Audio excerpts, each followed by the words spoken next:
If you've ever wanted to curve the ball like Lionel Messi, or bend it up and over the wall like David Beckham, well, you've clicked the right video, because today I'll be giving you an in-depth tutorial on how to curve a football.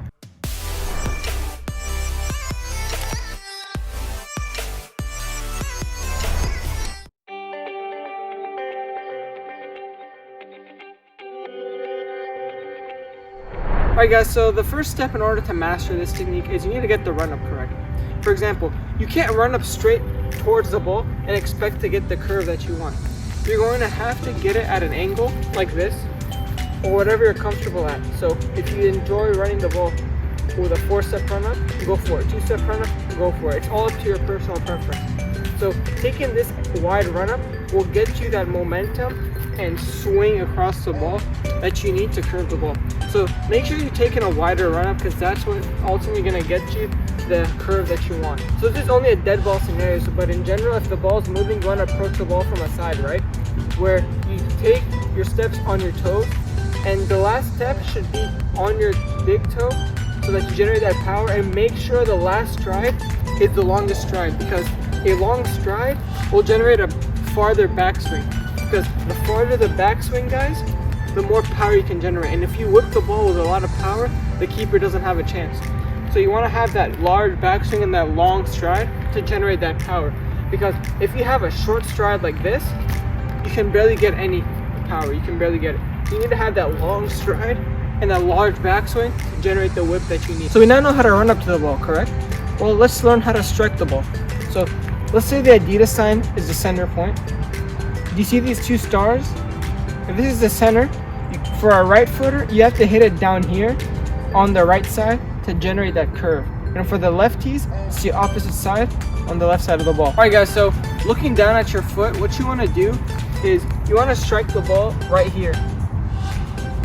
I'm also going to add a diagram to show you exactly the point you want to strike it. And you want to connect that exactly where you see the foot is connected to. So when striking the ball, let's say I want to now strike it towards you guys. I want to hit the camera. Well, technically, when I'm putting my planting foot, I can't put my planting foot towards the camera. Because if I do that, my body will naturally want to shoot it this way. So it's going to curve there. So in order to hit the camera, I need to put my planting foot facing away from the target.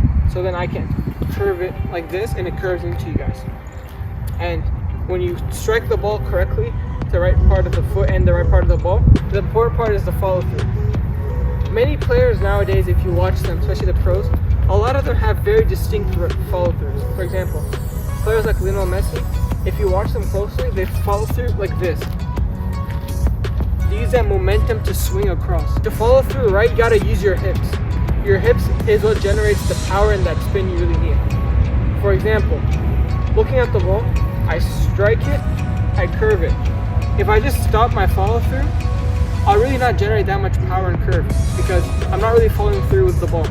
However, if I follow through and move my hips with the motion, then trust me, you're going to get that curve and that power you need. So make sure when you follow through, you go and you go towards their target. You want to follow through and move your hips towards your target. I've taught you the technique on how to curve the ball. Well, now you want to know how to practice it.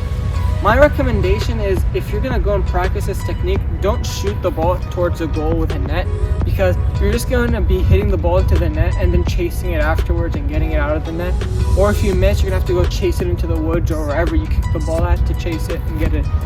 Therefore, I believe that the best way to improve in these techniques is to go towards the wall and just strike it towards the wall, because the wall will just help you rebound the ball back exactly to where it came from, and then you get twice as many repetitions. So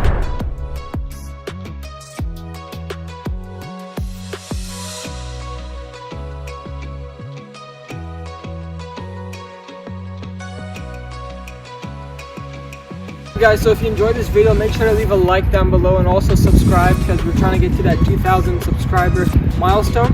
And in the meantime, go practice, work hard, and I'll see you all in my next video. Peace.